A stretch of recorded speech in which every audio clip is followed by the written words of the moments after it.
Salut à tous et bienvenue pour cette nouvelle review. Cette fois-ci, on va parler de Ready Player One et je suis à nouveau accompagnée par Manu de la chaîne T-Value.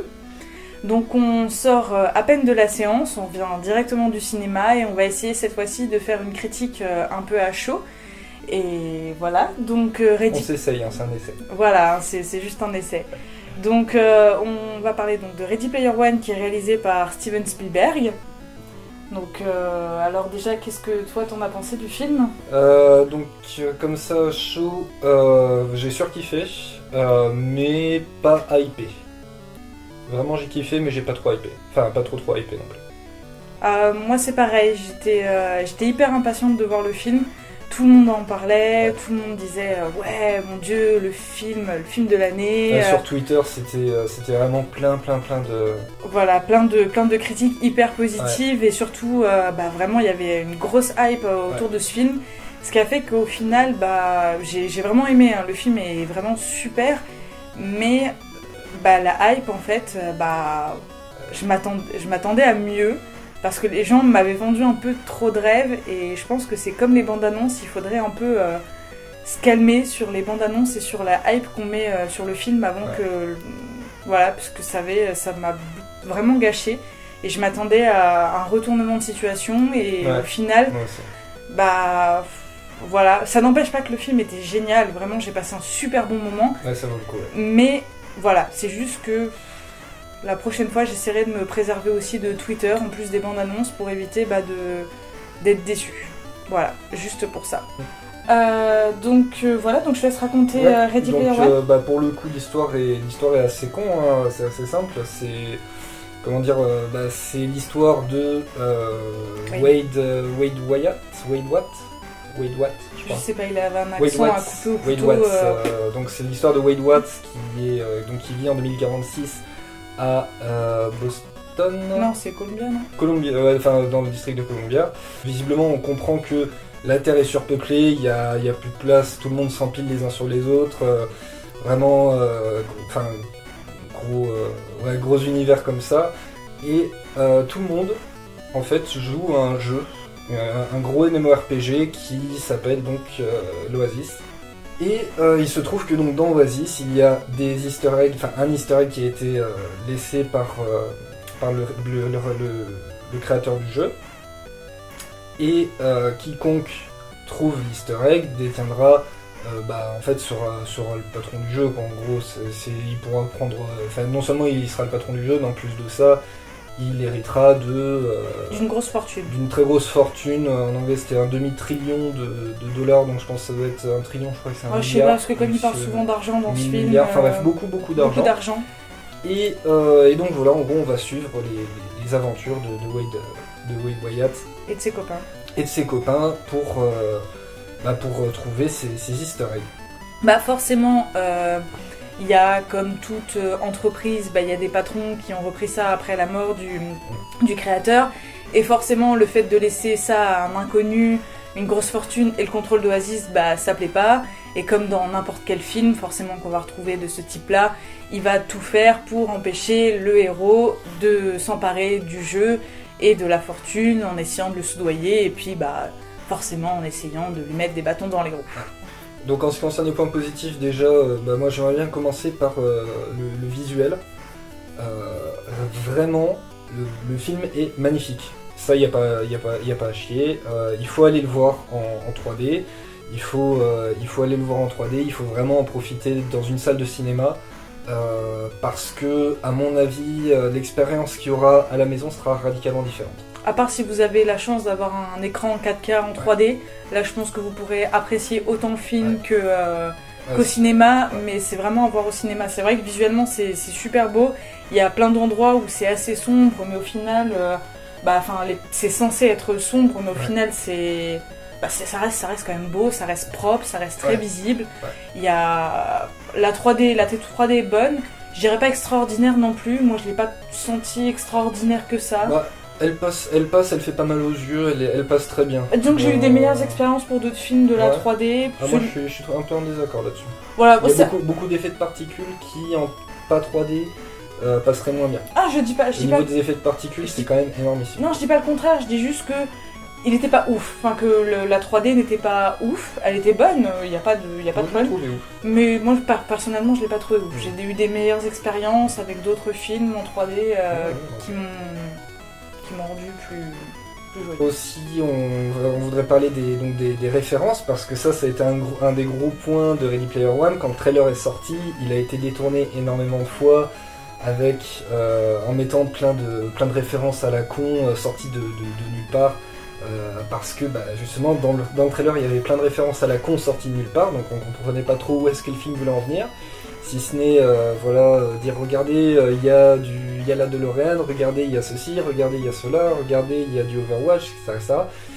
Et dans le film ça passe bien, bizarrement. On avait peur honnêtement quand on avait vu le trailer pour la première fois, ça ressemblait un peu à une bouillie de références et au final non, ça passe super bien, c'est bien dosé. Et puis c'est pas non plus trop ce que j'avais un peu peur parce qu'étant plus novice que Manu dans les références on va dire culturelles, pop jeux vidéo. Voilà. Au final chacun y trouve son compte parce que chacun va trouver la petite référence qui va appuyer ce côté nostalgie. Pardon, nostalgique. C'est un peu la fatigue là. Voilà, donc chacun va pouvoir trouver un peu sa petite nostalgie en trouvant une référence par-ci par-là. Donc ça passe assez bien, on nous la fout pas trop dans le crâne. C'est pas tenez, regardez, sauf pour les grandes licences. Ouais. Pour tout ce qui est Overwatch, Halo et tout ce qui fait des cartons, on va te le remettre. Je sais pas combien de fois, et ça c'est assez gonflant, et surtout que on va prendre un truc. Par exemple, Overwatch, ils vont prendre un personnage d'Overwatch, et on va le voir 3-4 fois. En dehors de ça, il y a des petites références qui sont hyper bien placées, des petits trucs forcément qu'on va retrouver, des petits clins d'œil qui font assez plaisir, qui font assez sourire. Justement là-dessus, si tu me permets, je voulais justement parler d'un truc auquel j'ai réfléchi en regardant le film. C'est que ça m'a beaucoup refait penser au film Pixel, qui était là pour faire un crossover entre un petit peu les jeux vidéo et le cinéma, et qui au final était bien mais sans plus. C'était un bon divertissement du dimanche. Et le délire c'est que là on a vraiment une diversité des références parce que la toute première scène, les 5 premières minutes du film, donc qui sont présentes dans le trailer, donc c'est une course-poursuite il y a une course-poursuite en bagnole, plus ou moins une sorte de course-poursuite en bagnole, et déjà rien que là-dedans on est servi en référence. Il y a déjà rien que la course en elle-même, c'est du Trackmania direct. On a la DeLorean, on a il y a du King Kong, mais ça je suis pas sûr qu'on le voit dans le trailer en vrai. Ouais. Donc en fait je sais pas si c'est du spoil. Peut-être. Enfin bref. Donc désolé. Mais bon bref, de toute façon ça a aucune importance, parce que c'est surtout visuellement que ça en impose. C'est ça quoi. Et franchement c'est vraiment super bien géré, super bien dosé, c'est très agréable. On y trouve vraiment son compte là-dessus. Ouais. C'est un peu dur au début parce que vraiment ça commence hyper fort et on a vraiment beaucoup de références qui arrivent au début, donc tu te dis peut-être crescendo ça aurait été peut-être mieux, mais au final non, ça passe. On finit par s'y habituer, mais c'est vrai qu'au début, les 5 premières minutes, on se mange tellement de références dans la gueule que t'es là, tu fais ok, faut que je regarde à droite, à gauche, à droite, en haut, en bas, il y a plein de choses et j'ai pas le temps de tout noter.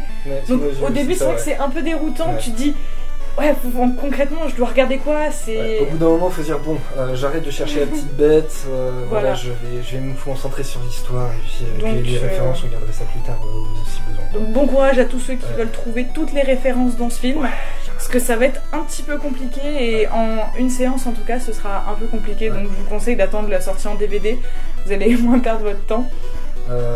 Ensuite au niveau donc des autres points positifs, moi je voulais vraiment aussi parler de la musique. Parce qu'il y a justement en parlant de références, il y a des adaptations de grands thèmes de la pop culture. L'adaptation de la musique d'Indiana Jones. Ah putain, je l'ai même pas remarqué. Je l'ai entendu. Avec un petit côté électro. J'ai dit, il faut que je retrouve cette musique parce que ça rend l'adaptation de la musique de Retour vers le futur. Mais ça, j'étais mon petit cœur en moi. J'étais avec un grand sourire. Oui. Ah oui, là j'étais bien, là j'étais bien, franchement.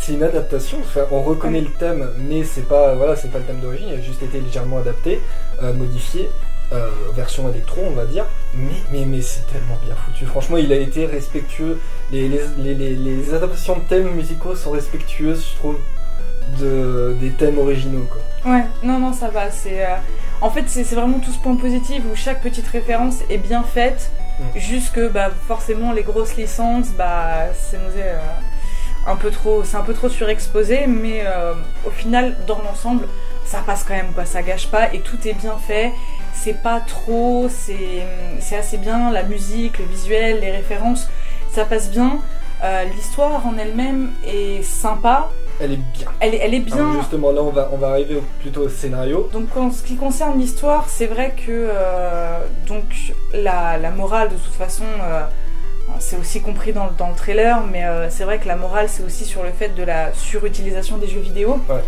Et de le fait d'avoir une vraie vie à côté, et tout ça, c'est un peu plus développé.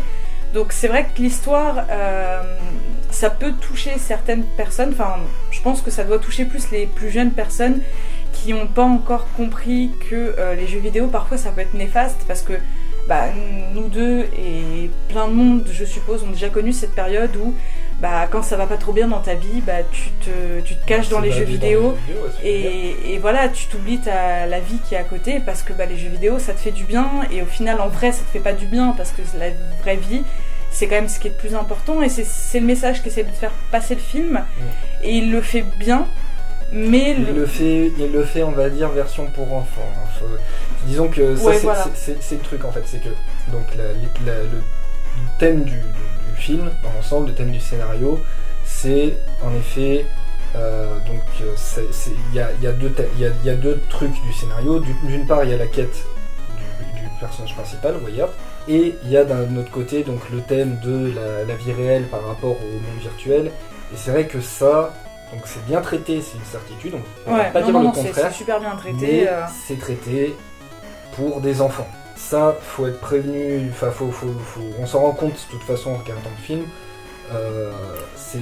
C'est expliqué comme dans des films des années 90, ça expliquerait des trucs de morale pour les enfants. Moi j'ai ressenti comme ça en tout cas. Voilà, après je pense que c'est plus, je pense que c'est plus difficile peut-être pour nous de s'être mis dans cette morale.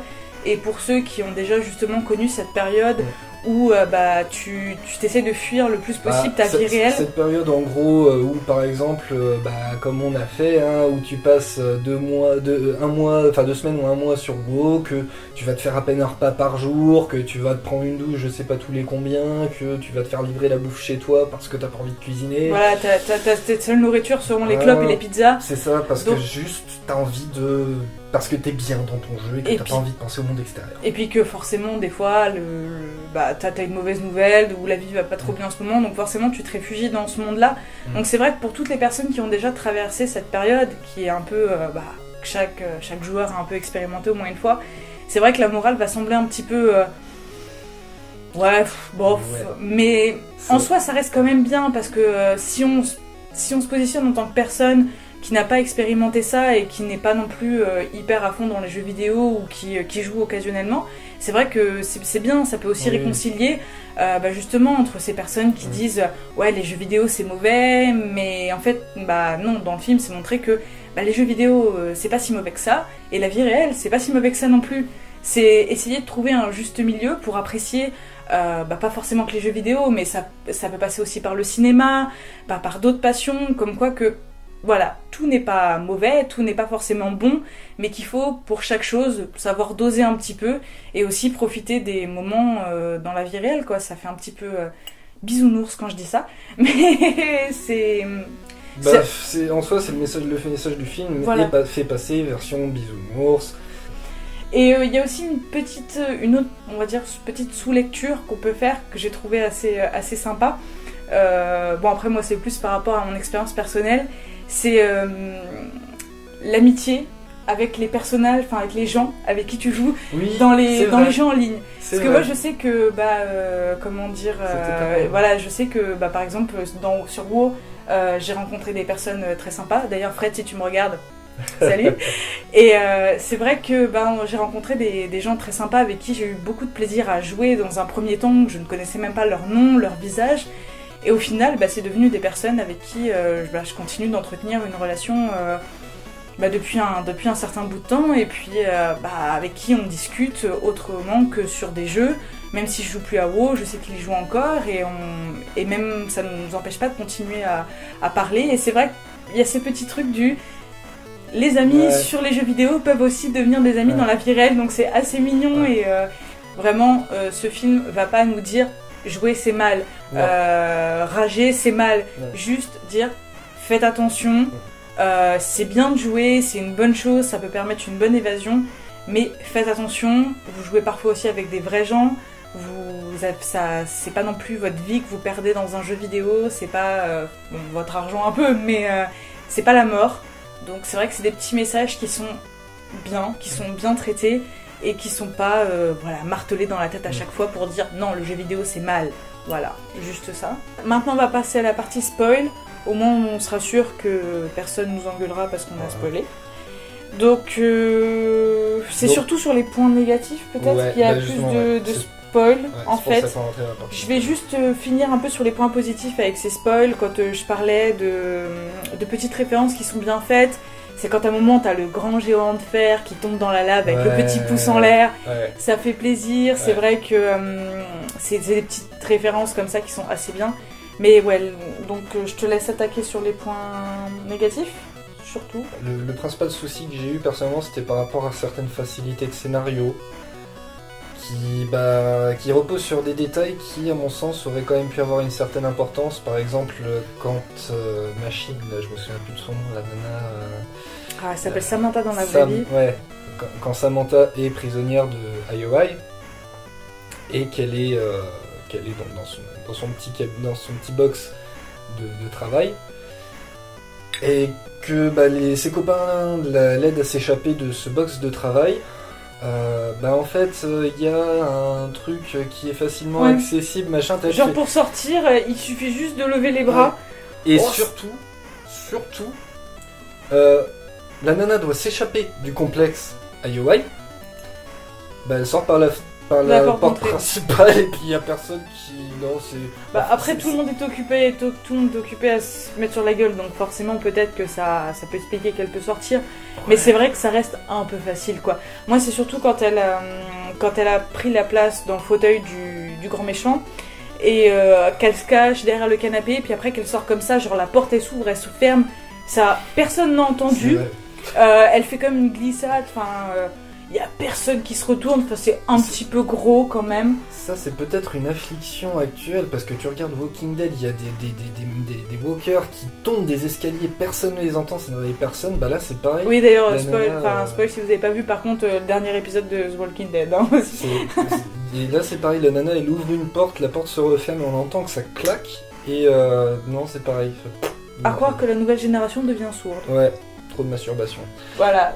Et c'est un peu comme les épreuves. Pareil, moi je les ai trouvées un peu faciles. Je veux dire, le gars, quand il a réussi à avoir l'épreuve juste en se matant forcément des scènes, je veux dire, il y a toute l'équipe qui travaille à résoudre les énigmes. Ça fait 5 ans, c'est ça, qu'ils ont jamais réussi. Il y a une équipe entière qui travaille et il n'y en a pas un qui a pensé à aller dans cette sorte de bibliothèque pour aller revoir des trucs. Je veux dire... S'il y a toute une équipe qui travaille sur ça, on va pas me dire que ça fait un peu l'élu, ça fait un peu l'élu, mais en même temps le bon sens qu'il a, je sais pas, ça fait un petit peu trop facile. Je me dis que dans ces cas-là, vous mettiez pas une équipe qui travaille à fond dessus et pas 5 ans. Puis c'est des scénarios qu'on a vu plein de fois. Forcément, le gars il arrive et il entend les derniers mots qu'il avait pas entendus la dernière fois qu'il y va, alors que ça fait plein de fois qu'il a vu cette scène. Tu te dis bon, vous l'avez fait ça dans plein de films. Le scénar est simple, mais c'est pour ça que si on le considère comme étant visé pour les enfants, c'est moins gênant. Parce que les facilités de scénario dans des films plus destinés aux enfants, on peut pas non plus les pointer du doigt et dire que là c'est pour ça que le film est mauvais. C'est pour ça que le film est très bon, pour moi ce sera un des meilleurs films de l'année, mais ce sera pas du tout le meilleur film de l'année. Ouais. Je veux dire... En fait, c'est une des meilleures expériences, probablement une des meilleures expériences de l'année qu'on aura eu au cinéma. Ouais. Mais de là à dire que c'est le meilleur film de l'année, non, quoi. C'était une excellente expérience cinématographique, enfin, dans un cinéma en tout cas. Ouais, ça c'était une putain d'expérience au cinéma. Ça fait plaisir de voir un bon film, mais ouais, je pense qu'il faut arrêter de hyper les films, parce que maintenant ça devient encore pire que les bandes annonces, qu'on critique beaucoup les bandes annonces en disant ouais, ça gâche tout le film, mais quand ça fait 15 jours qu'on se tape sur Twitter, ouais, c'est le meilleur film de l'année, mon dieu, bah quand tu vas le voir, tu te dis ouais, bah tu t'attendais à mieux en fait, et je pense que si je m'étais coupé de Twitter, j'aurais peut-être plus apprécié l'expérience, et ouais. Après, c'est de notre faute, hein. Si on ne veut pas savoir, on n'a qu'à pas aller sur Twitter. Ouais. Mais c'est dommage, c'est comme le problème des bandes annonces, donc voilà. Ouais. Donc pour moi, c'est vraiment un film que je vous conseille d'aller voir, mais uniquement au cinéma. Ne vous dites pas, non, je le regarderai en DVD, prenez-vous un petit peu de temps, parce qu'en DVD, bah, ce sera pas aussi, je pense, pas aussi génial qu'au cinéma. Donc à voir, c'est un bon moment. Surtout bah, pour ceux qui ont toutes ces petites références, bah, vous allez pouvoir vous amuser à chercher ça, je connais ça, mais ça, c'est ça, c'est ça, c'est ça. Donc c'est assez amusant, ça fait passer aussi un peu le temps quand il y a 2 ou 3 longueurs. Mais voilà, et pour toi, donc personnellement, alors moi le film, directement je lui mettrais un 16 sur 20 solide, honnêtement, un 16-17 sur 20 solide, parce que bah, c'est vraiment une excellente expérience. Et vraiment, je recommanderais aussi énormément d'aller le voir, parce qu'il faut pouvoir aller le voir au cinéma avant que bah, il y soit plus, et avant que bah, ensuite on le regarde à nouveau sur la télé, et puis qu'on se dise ouais, c'était sympa, mais bon, je pense pas que je vais finir le film, quoi. Voilà. Donc vraiment, c'est pour ça que moi je lui mettrais un solide 16 sur 20. C'est un excellent moment.